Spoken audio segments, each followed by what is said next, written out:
Ça va être un bœuf à la stroganoff. Oui, bien entendu, un bœuf à la stroganoff. Donc, bon, une petite parenthèse, hein, quand je fais des recettes et que j'utilise de la viande, j'utilise toujours et systématiquement de la viande halal. Ça fait 30 ans que j'achète de la viande halal et j'utilise toujours de la viande halal. Mis à part quand je propose des recettes à base de porc, bien entendu. Mais autrement, j'utilise toujours de la viande halal. Pourquoi j'utilise de la viande halal?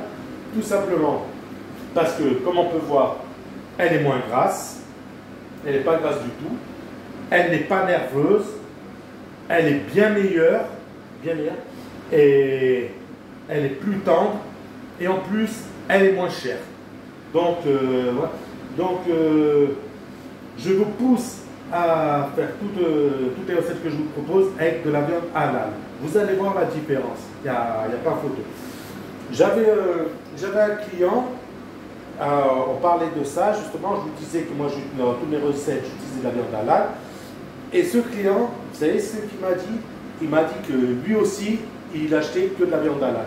Il en avait parlé à un copain à lui qui était boucher, et il lui disait qu'il a acheté que de la viande halal, et son copain lui a répondu, il lui disait que j'achète que de la viande halal parce que je la trouve bien meilleure. Et vous savez ce qu'il a répondu, son copain? Et c'était un boucher, hein.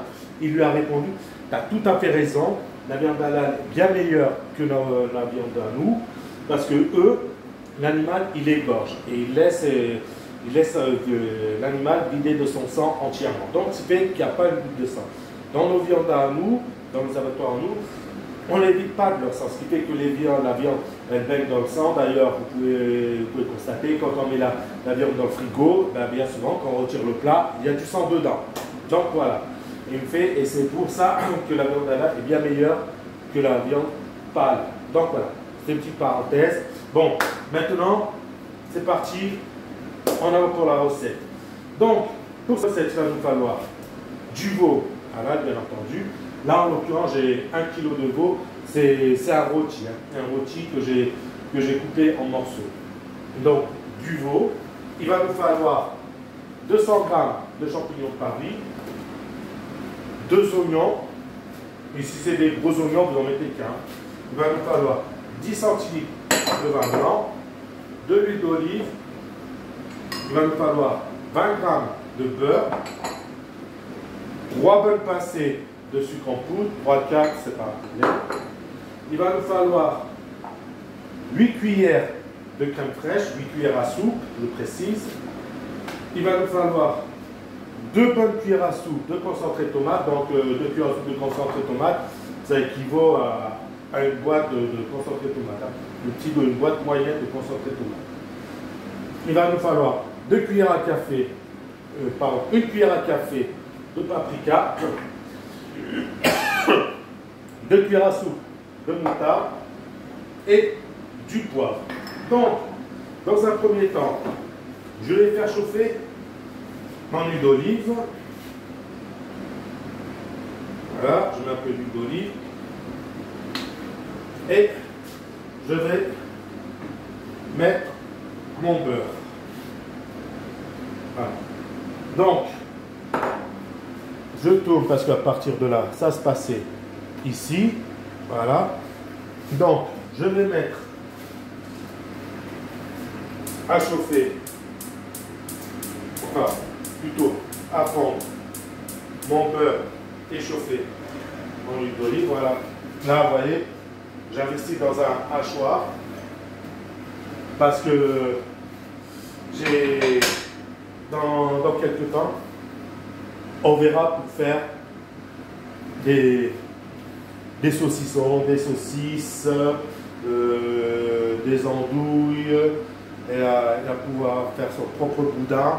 Donc voilà. Mais ça sera dans quelques temps.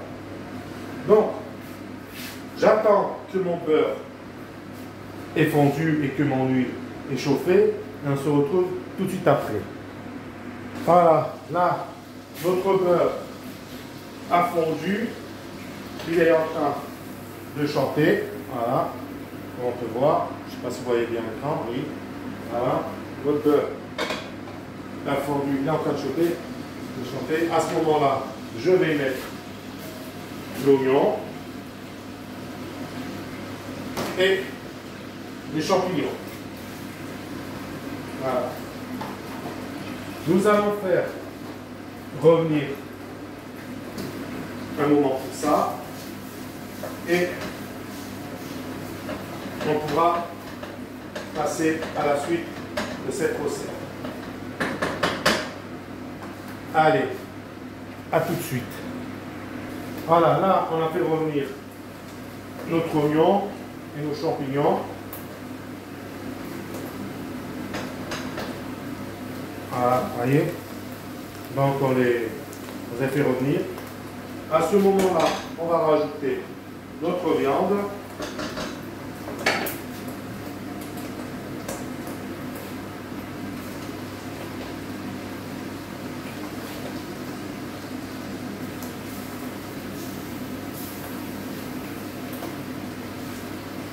Voilà.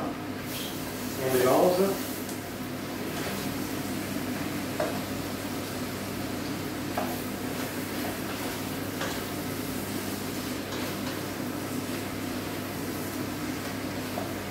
On va la saler.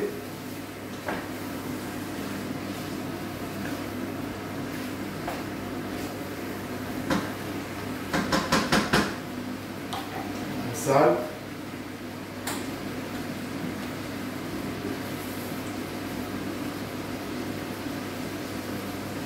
Voilà, on va la poivrer également.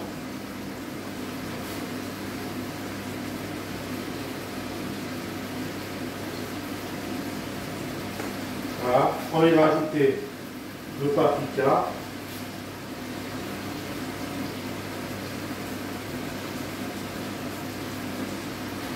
On va y rajouter le sucre.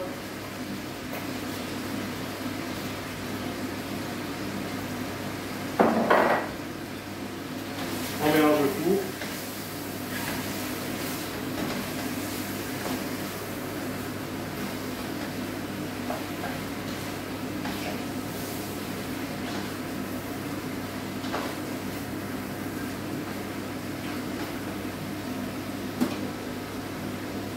Voilà.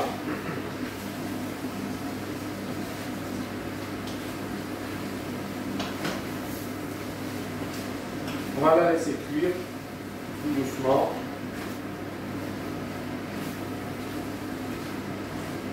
Et on va passer à l'étape suivante. Donc je vous dis à tout à l'heure. Enfin, là, nos viandes commencent à colorer.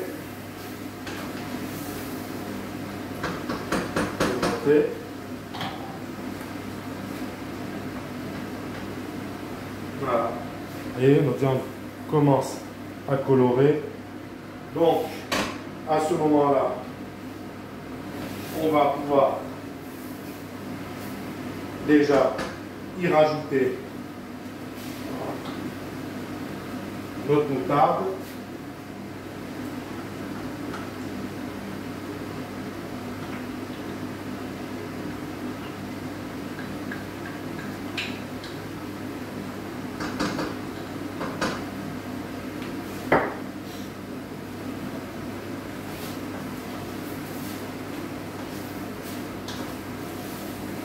Voilà. On va la laisser encore un peu revenir.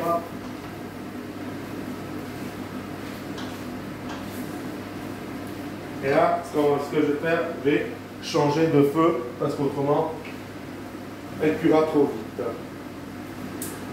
Et c'est pas ce qu'on recherche.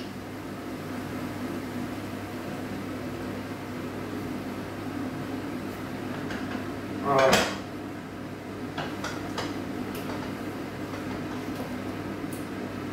Il faut utiliser celui-là.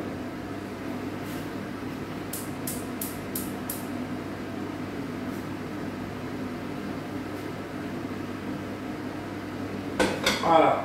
Donc là, on change de feu et on va la laisser revenir encore un peu. Voilà. Donc, on va se retrouver tout à l'heure pour la suite de la recette. Donc voilà, là, notre viande. On va la récupérer.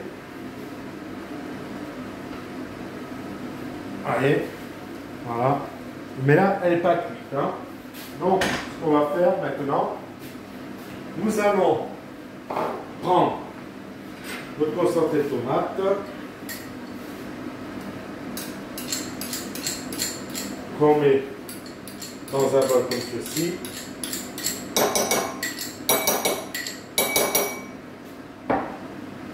Voilà, je ne sais pas si vous voyez bien, hein, je vais décaler un peu la caméra. Et on va y mettre le vin blanc. Voilà. On va mélanger le tout.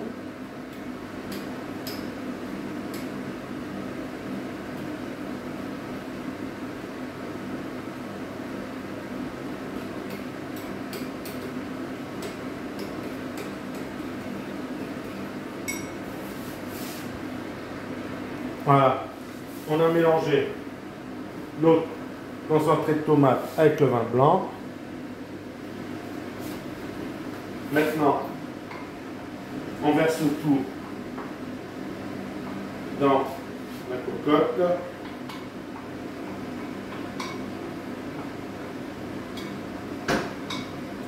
Voilà, on verse le tout dans notre viande. On mélange.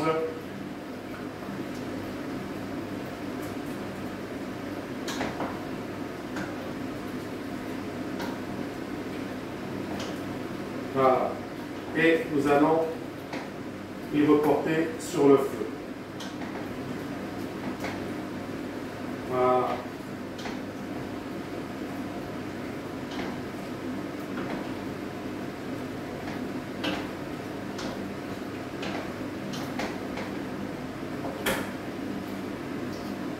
On va juste vérifier l'assaisonnement.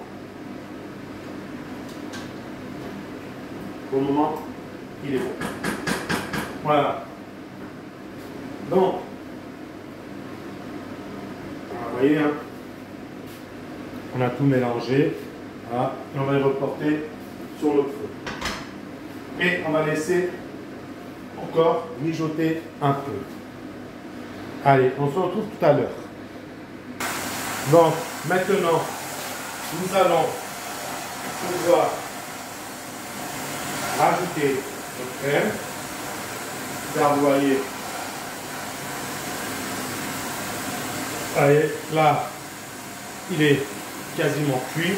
Donc à ce moment-là, on rajoute notre crème.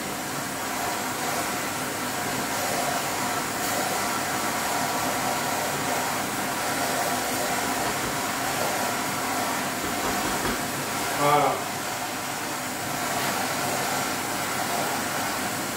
On mélange.